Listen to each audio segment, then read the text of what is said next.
बिहार विधानसभा चुनाव से पहले मुख्यमंत्री नीतीश कुमार ने एक और सौगात दी है। सामाजिक सुरक्षा पेंशन के बाद अब बिहार पत्रकार सम्मान पेंशन योजना की राशि भी बढ़ा दी गई है। अब पत्रकार सम्मान पेंशन योजना के तहत 6,000 की जगह 15,000 रुपए प्रति माह सम्मान राशि मिलेगी। अब जब से ये खबर आई है, हर तरफ चर्चा यही है कि इसके लिए क्या करना होगा, क्या क्राइटेरिया होगी, क्या सभी इसके लिए एलिजिबल हैं या फिर कैसे इसके लिए अप्लाई करना होगा। तो इस खबर में हम आपके सभी सवालों के जवाब लेकर आए हैं। चलिए फिर बताते हैं क्या है ये योजना, क्या होगी क्राइटेरिया और कैसे करना होगा अप्लाई।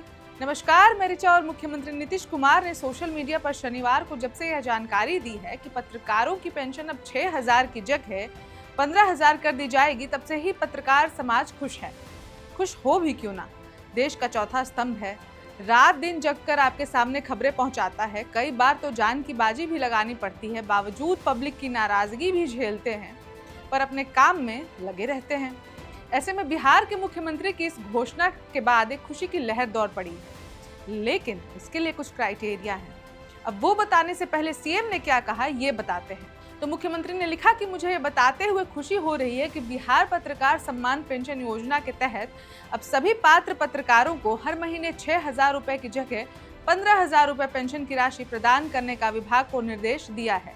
बिहार पत्रकार सम्मान पेंशन योजना के अंतर्गत पेंशन प्राप्त कर रहे पत्रकारों की मृत्यु होने की स्थिति में उनके आश्रित पति या पत्नी को जीवन पर्यंत प्रति माह 3,000 रुपए की जगह 10,000 रुपए की पेंशन राशि दिए जाने का निर्देश दिया है।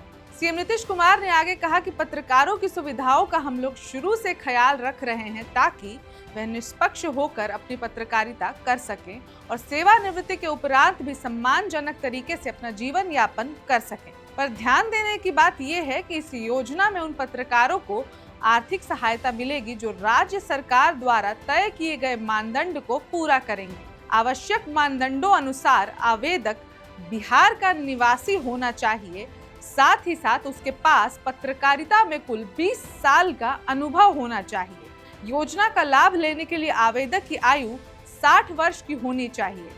आवेदक IPRD द्वारा मान्यता प्राप्त होना चाहिए तथा उसके प्रमाण पत्र राज्य सरकार के द्वारा सत्यापित होने चाहिए, यानी सर्टिफाइड होने चाहिए।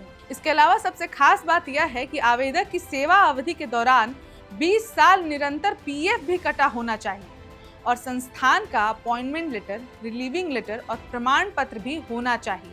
अगर कोई कंफ्यूजन हो तो इस योजना से संबंधित जानकारी जनसंपर्क विभाग की आधिकारिक वेबसाइट से प्राप्त की जा सकती है। यहाँ एक बात का ध्यान रखना है कि इस योजना का लाभ लेने के लिए इन पैमानों को पूरा करने वाले पत्रकार अपनी आवेदन को सूचना एवं जनसंपर्क विभाग में ऑफलाइन मोड में जमा कर सकते हैं।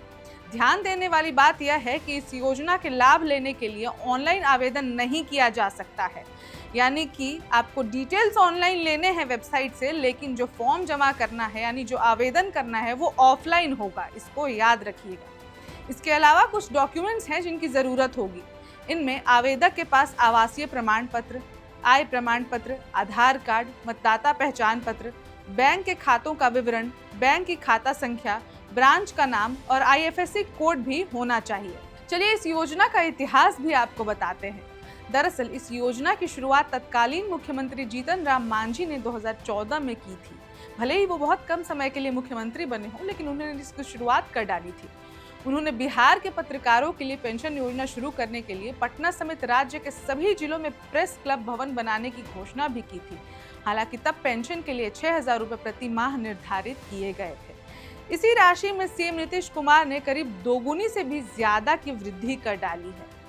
अब सरकार का यह कदम न सिर्फ पत्रकारों को राहत देगा, बल्कि नए पत्रकारों के लिए एक भरोसे की मिसाल भी बनेगा। उम्मीद है कि आगे भी इस तरह की योजनाएं पत्रकार समुदाय के लिए आती रहेंगी। इस खबर में फिलहाल के लिए इतना ही, लेकिन आपको ये खबर कैसी लगी और सरकार की ये योजना कैसी लगी, हमसे जरूर साझा करें और ऐसी ही और खबरों के लिए बने रहें वन इंडिया हिंदी के साथ। धन्यवाद। Subscribe to One India and never miss an update. Download the One India app now.